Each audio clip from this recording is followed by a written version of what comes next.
You can go ahead, I think. Okay, anyone with you?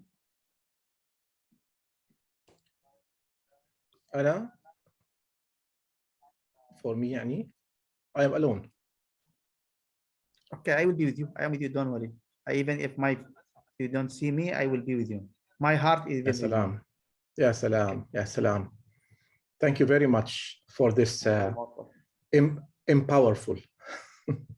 I'm going stop sharing, sorry. I'm going to share my screen now. بسم الله الرحمن الرحيم. السلام عليكم ورحمة الله وبركاته. ومرحبا بكم and welcome everybody. As Dr. Al-Amri says always, good morning, good evening, good afternoon, wherever you are. Of course, I would like to have the opportunity to thank Dr. Al-Amri, Dr. Fatima, Dr. Ibtisam for this wonderful scientific Congress, actually, which is being, mashallah, day by day and year by year more international, with many international speakers and many topics. Actually, I would like as well to thank the company Itrom for inviting me to speak about their product, the drop set. So my financial interest is I'm receiving the honorarium of a speaker to talk about this product, the drop of cure, the drop set. Let us start with prevalence of infections around the world.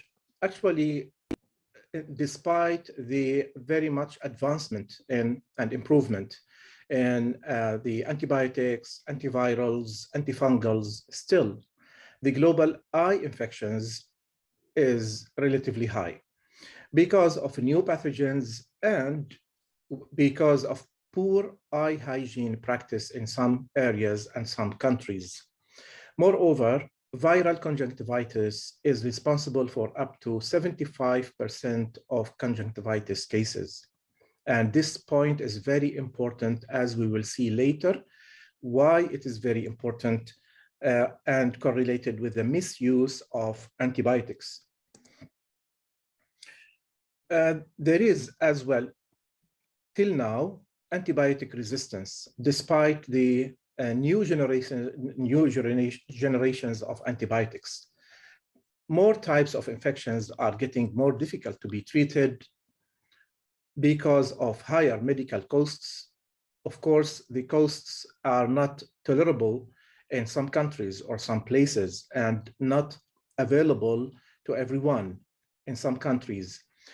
Longer hospital stays, increased mortality, and antibiotic resistance.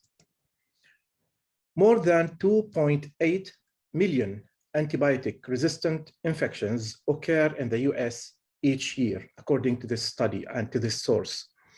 More than 35,000 people die because of such infections.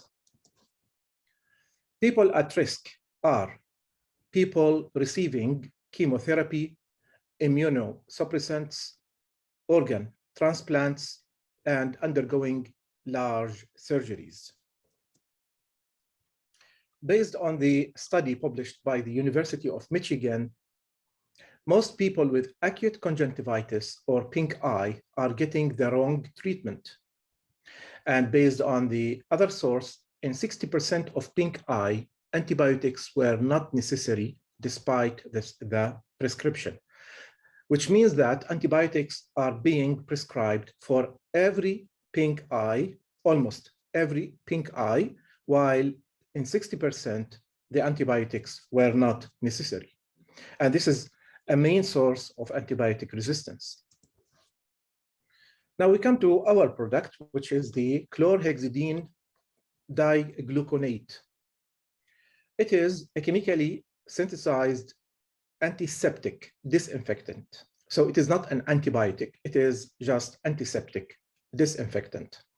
However, it has an antiseptic broad spectrum against gram-positives, gram-negatives, viruses, fungi, and specific parasites such as acanthamoeba.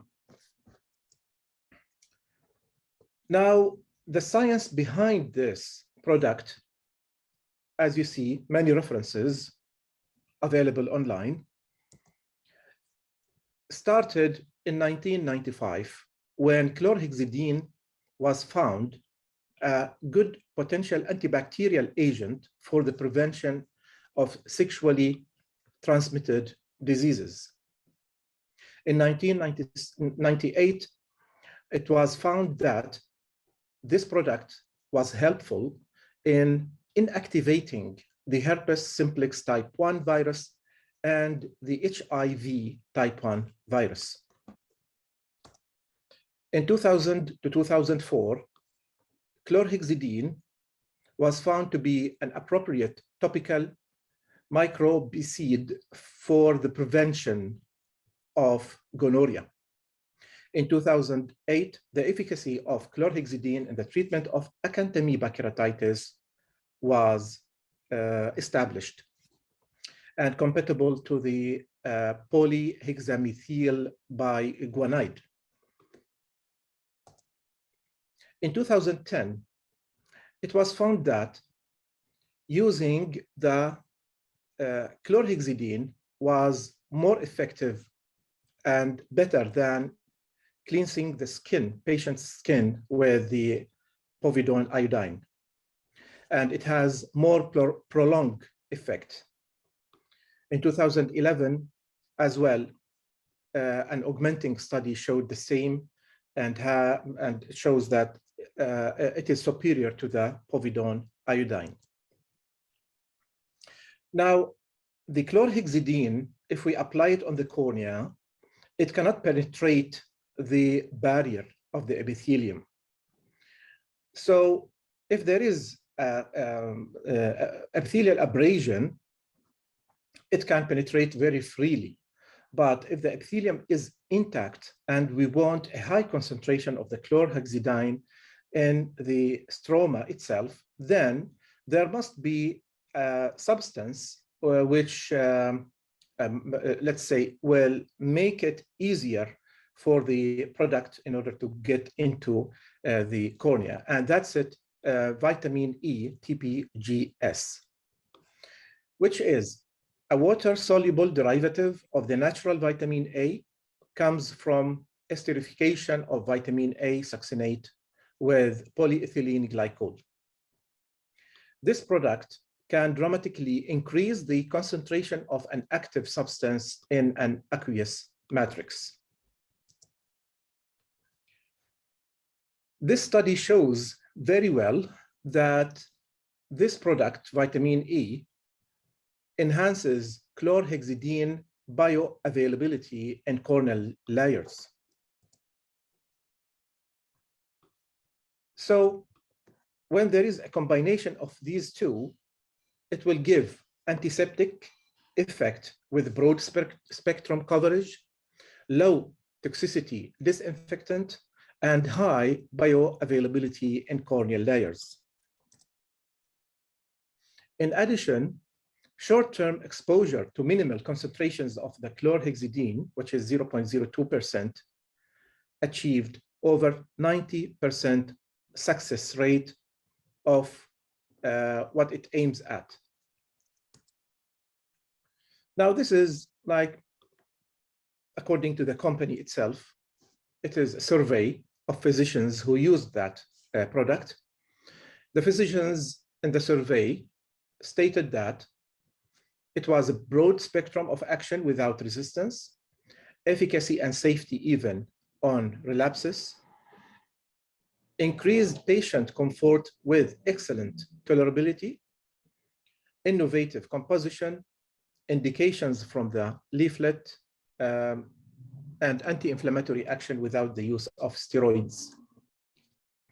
So they found that it has some anti-inflammatory action as well. So of course we need to give them our feedback as well in our area.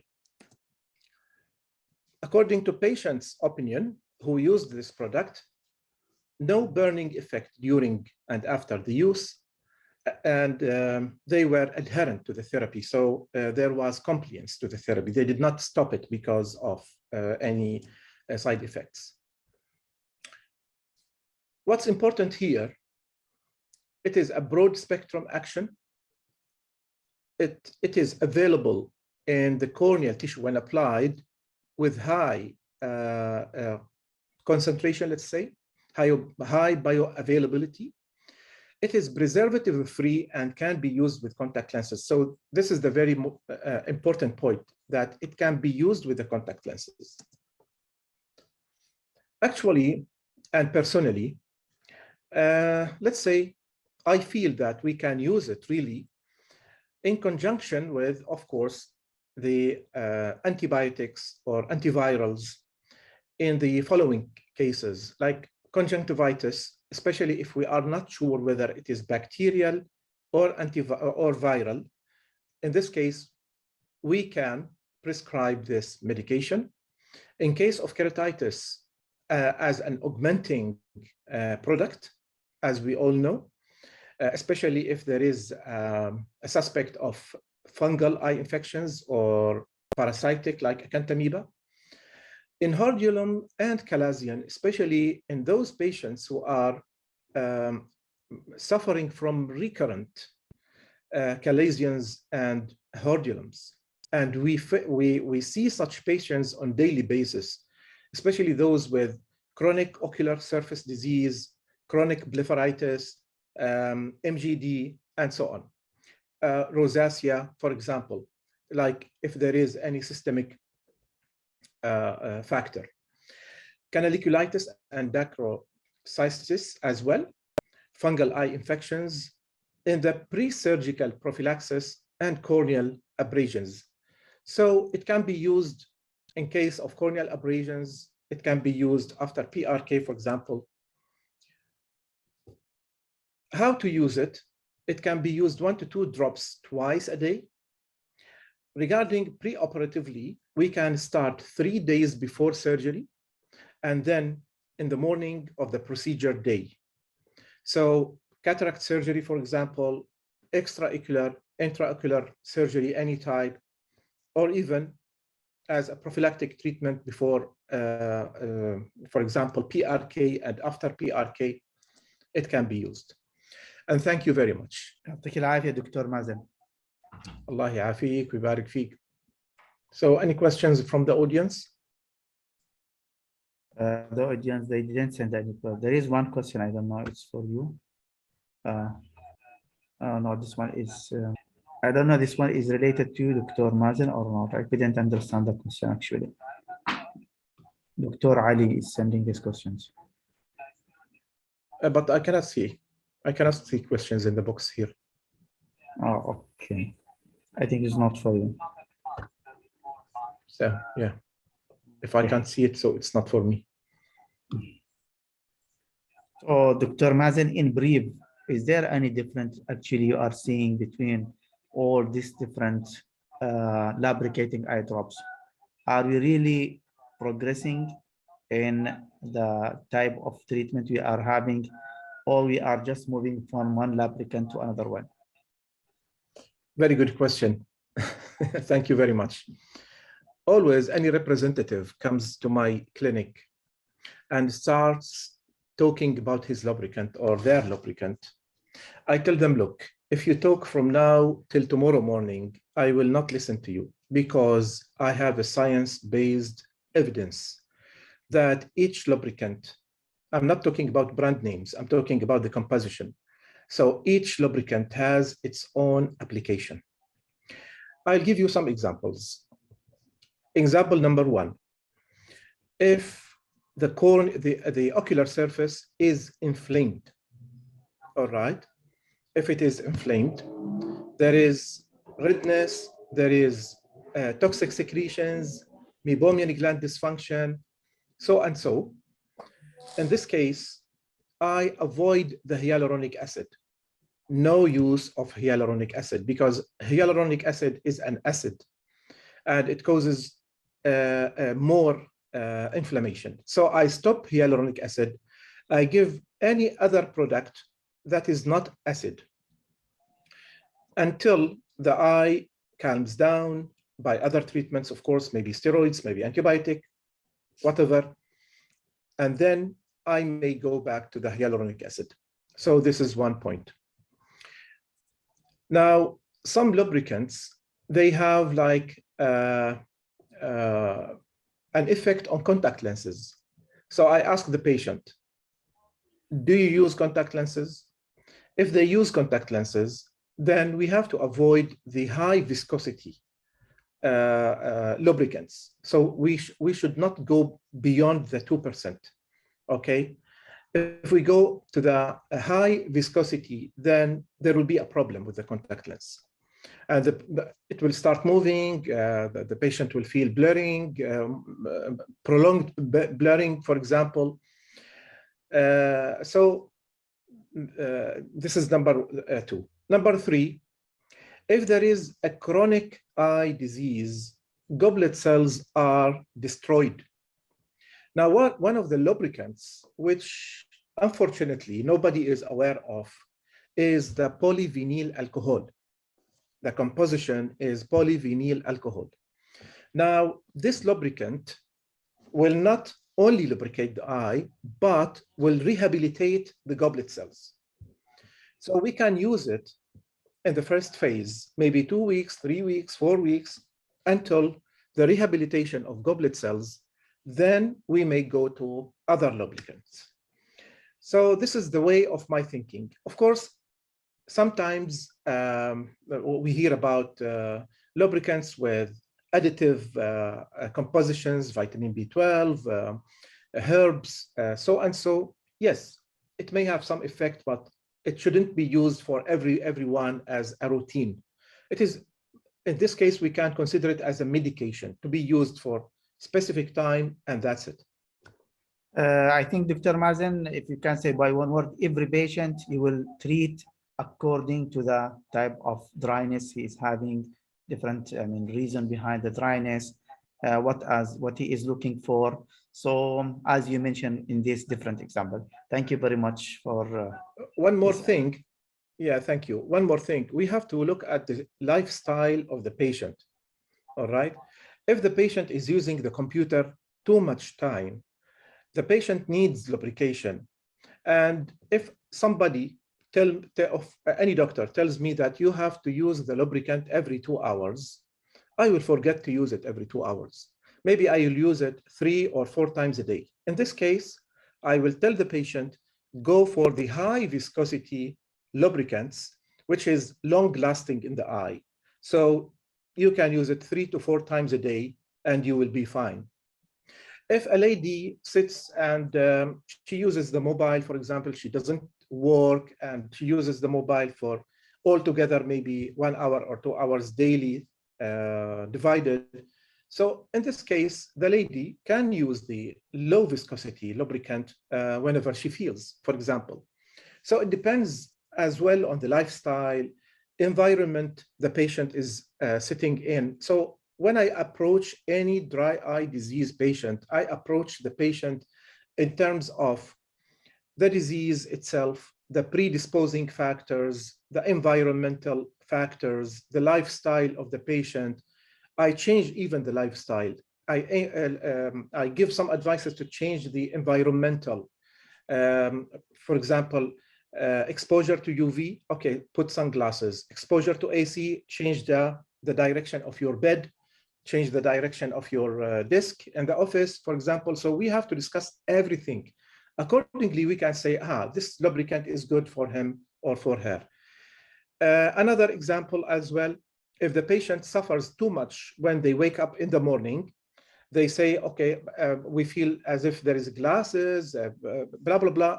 So in this case, we have to give something before going to bed, like ointment or gel, or so it depends, a lot of factors, not one medicine to everyone. And at the same time, not like what some physicians may do, they give 3 or 4 types of lubricants together to the patient, just like we are bombing the disease by something so big, so we will hit it anyway. So this is wrong as well. Thank you very much, Dr. Mazen, for this information. I think if you don't have anything to add, you can conclude and we Yeah. we'll go for the next sessions. Yeah.